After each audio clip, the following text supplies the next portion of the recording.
Steve, before you set out to make a film, do you ask yourself, what will the audience for this film want? Or is that something that it's not really a filmmaker's job to ask that question? I think it all depends on the story. In the case of Crime and Punishment, this was a story I felt that really begged of this idea of bearing witness, and because I really felt like early on that if we couldn't bring the viewer as close to these moments that the officers were living through and talking about, and really trying to shed light on that, people might not believe these claims. So, that's where this great gift of observational filmmaking really can unlock storytelling, because of this idea that if you really stick around long enough, you gain access to very unexpected kinds of moments, and also the layers of truth start to kind of really reveal themselves. Whereas in the beginning you may be seeing sort of moments that speak on an issue level that might have interested you early on. By the end of filming it, the process, the relationship with the subjects that you're filming, all of that kind of gets so intimate that you are inadvertently, over a series of years, presented with a very kind of human, character-driven kind of access, and that's really where I think that the kernel of storytelling really happens, like where you get to truly know people on a very intimate level. So looking at your IMDb, it looks like your first directing credit was in 2003, and then you didn't have another directing credit until 2012. What challenges were you facing that kept you from creating anything during that time? So, it's a really good question. I think one of the biggest challenges in filmmaking is just simply having the confidence to continue pushing forward when you have an idea or a project. I had a lot of false starts during that span of time, but what really was important to me during those years was actually having the opportunity to work on other people's films. And so I always felt like it was important, if I was going to direct my own work, to understand, to kind of master in my own practice, how to shoot for people, how to edit for people, and by way of that really, be able to inform my own directing one day with these kinds of not just technical skills, but real, very different kinds of language when deeply engaged in the filmmaking process. I always think back to what Al Maisels used to say, which is half of directing is the cinematography and half of directing is the editing. And for that reason, he would give Charlotte Swearin co-directing credit when she would edit their films, just because of the multitude of infinite decisions that go into crafting a film on the editorial side. So I really am glad that I had this opportunity to work on other people's films, and at the same time, it really motivated me to feel like, after a certain number of years, I was really ready to really dig in on my own work. You did an interview about your 2012 documentary, which is High Tech, Low Life, which I would love to see, by the way. I watched the trailer and I watched interviews. Looks excellent. And you said that you didn't want to over-dramatize the stories of these citizen journalists. And I'm wondering how is that sort of over-dramatization, and how did you do that with the NYPD 12, the Officers for Crime and Punishment? Sure. I think when you think linguistically about storytelling, right? There's this idea that we have these tools of empathy building and rhetoric that at our disposal, and it's easy to get carried away or find that the narrative you construct is rooted in this kind of a rhetorical argument built around character development, or this idea of the creation of empathy people's stories and their experiences, and I think that we have to be very careful about how we use those tools, because they are simply just tools, and we have to have kind of a more thoughtful end game in mind. You know, in the case of High Tech Low Life, I didn't want to over dramatize this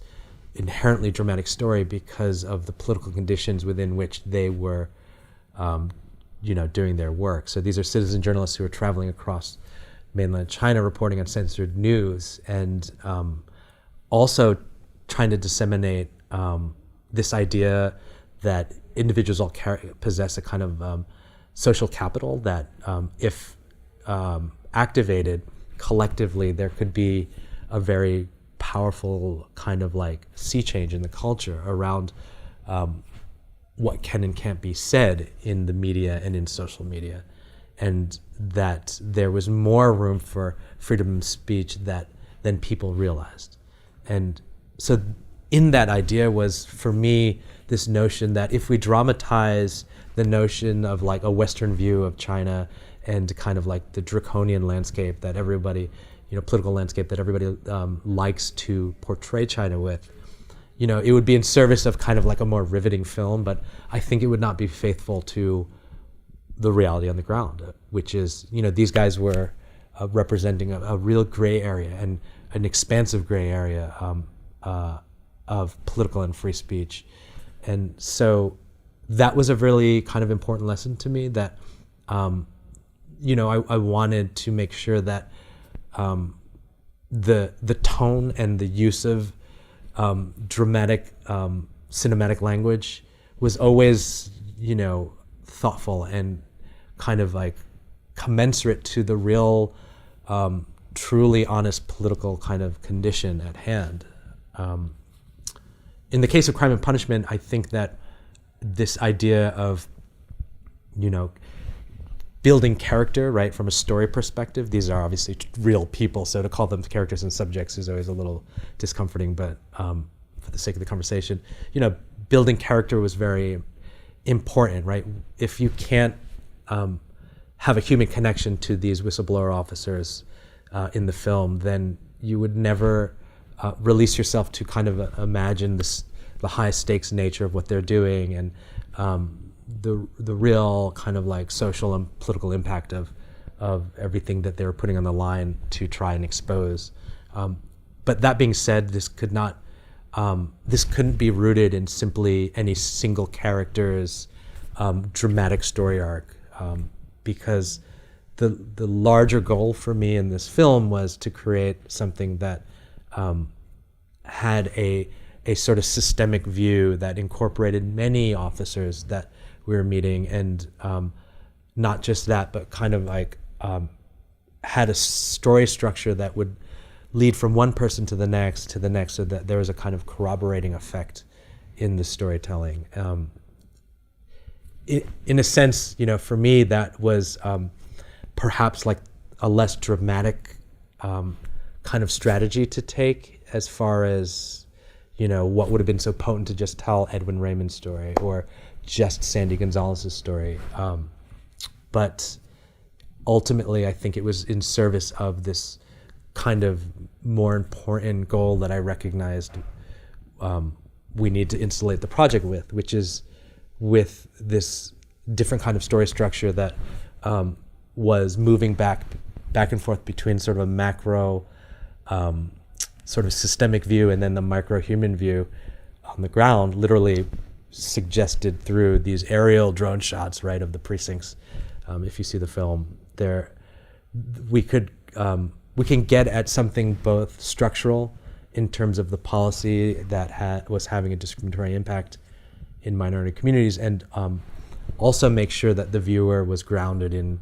like the real human stakes of people living through these systemic issues, and then also additionally insulate the film so that it's much harder for the department to dismantle any singular narrative or say, this was kind of like, this is like the claims of a disgruntled cop, or every precinct has its bad apples that will have something negative to say about the department. So I don't know if that answers your question, but there was a lot that kind of went into the story. I heard you say in another interview where I read something that you did not want the weight of the film to rest on just one story. And so I'm wondering, how did you make sure that you divided the time so that it's not so-and-so's sort of fault, or that it's not just a film about one sort of story with a few minor ones interwoven? Right. Yeah, I mean, I was really sensitive to this idea that, when you push back against an institution, right, as these officers in the film are doing, that often is the case that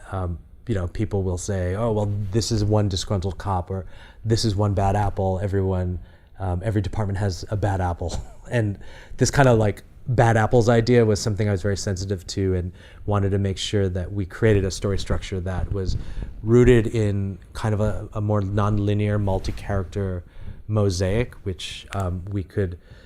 create a corroborating effect, so that one officer's story would dovetail into another, would lead us to another, would then be introducing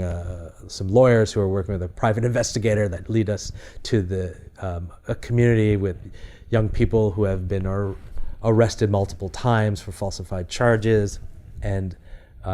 so on and so forth, so that there was this true kind of ecosystem of criminal justice, or a truly systemic view of what was happening in New York City, that would be much harder to refute or dismiss than if it was a single character narrative that we were putting a lot of pressure onto. And so I think in a lot of ways the burden of this of the film's message could really be spread out by many and shared by all. I think you said too, for an interview you did with the Sundance Institute, that you believe that there's no financial incentive to draw the documentary process out past a year, but obviously this took 4 years to make, Crime and Punishment. Yeah. So I'm wondering, how are you able to put in 4 years of time and not run out, or did you run out of money several times and you were able to apply for grants? Yeah, I mean, I think most people working in nonfiction are finding themselves in situations where they're shooting for years in order to prove to funders that they have a credible story, or a kind of like a proof of concept on hand. You hear many times you submit to grant applications, or to funders, and they'll say, well, come back when you have more. This looks really interesting, and to the point where people want rough cuts of work, and so it's really a difficult path to try and finish an independent documentary, because you're expending all your personal savings or resources. Everybody is accruing, or most people are accruing tremendous amounts of personal debt on credit cards and whatnot. And so, it's very hard to justify. But yet, when you feel like you are finding yourself in the crux of a very kind of perhaps never before seen story, or access to individuals that have not, had their stories told, and that's a very kind of compelling reason to just find any way possible to continue shooting. So, luckily, I think being able to freelance in film for other projects is, was thankfully a way to kind of sustain myself, when times were tight. And then ultimately I was able to get funding, thankfully, from some really amazing organizations and individuals. You think of most documentary filmmakers deal with maybe a reluctant subject. You said earlier the chance for them to tell their story. Were there times when it was too much too fast because they were so relieved that you were here, you were ready to listen, they were ready, they were at a time in their lives where they knew they were going to do this, take this leap, and you had to slow them down?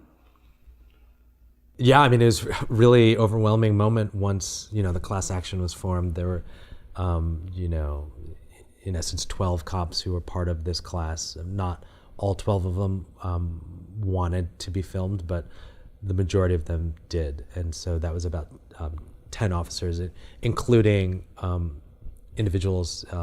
who were sort of on the receiving end of certain discriminatory policing claims, and the lawyers and a private investigator and community members. So there was definitely a span of a couple of years where felt like I was constantly on call and always overwhelmed with wanting to follow like a very multifaceted narrative that had a kind of nonlinear structure to it, but feeling like it was almost nearly impossible to be everywhere at once. What wound up happening that was really kind of helpful for me was I realized, I could only dig in to what I could dig into at any one given time. So if I spent like a week or two with one individual, it was actually a good thing to have time away from somebody else. It would allow the story to advance. There would be, a renewed vigor and excitement to film. And I think it was a good thing to not always be in everybody's face. But that said, it was a tremendous amount of filming because I was like very interested in wanting to find the story organically and find the structure organically and, be responsive to what was unfolding over the years. And so I'm sure there were times when, of those 12, maybe they weren't sure they wanted to go through with it, maybe not. But were there ever times when you questioned your motives or your ability to withstand sort of taking on this giant? Yeah, I think you're not making a film if you don't feel at a certain point like a tremendous amount of uncertainty and self-doubt and question the very motivation of what you're doing, right? You can't ever fully know that you're taking all these people who have put their story and their trust and faith in you, that you're going to actually have something to show for that. And so it's an incredibly stressful burden of responsibility that, at certain points, that line is blurry. Like, where are you doing this for yourself? Are you doing this to ultimately make sure that you can deliver on a promise? And that's a very that's a tricky situation because we can't be making films for our subjects, but yet we certainly don't want to let them down because they've instilled so much faith in us. And so I think that ultimately you go through so many different kinds of emotions, and all of that is in service of kind of like making a more rigorously vetted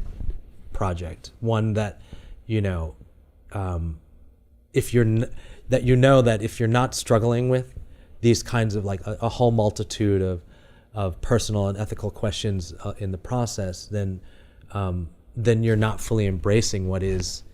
most important about the process, which is, every filmmaker does have to come to terms with very complex ideas, not just can I finish the film, but, what does this film need to be,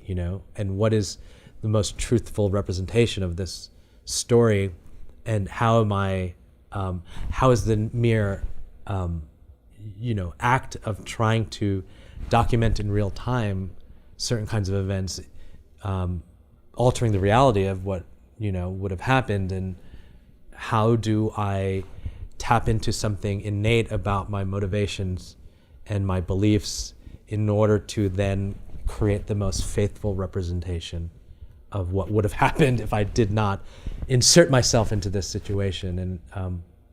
that's just the beginning. That's just the tip of the iceberg as far as, the kinds of, really complex and overwhelming questions I think we tussle with.